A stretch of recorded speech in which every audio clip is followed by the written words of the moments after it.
You ask Tiger to calculate. This deals with linear inequalities with one unknown. The final result is x smaller than -80. Let's solve it step by step. Isolate the x. Multiply both sides by 4.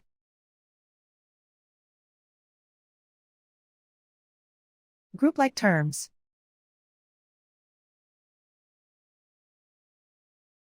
Multiply the coefficients.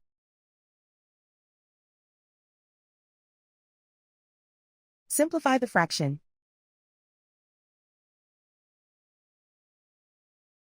Simplify the arithmetic.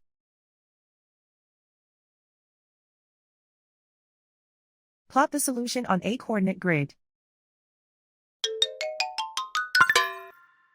And so the final result is x smaller than -80.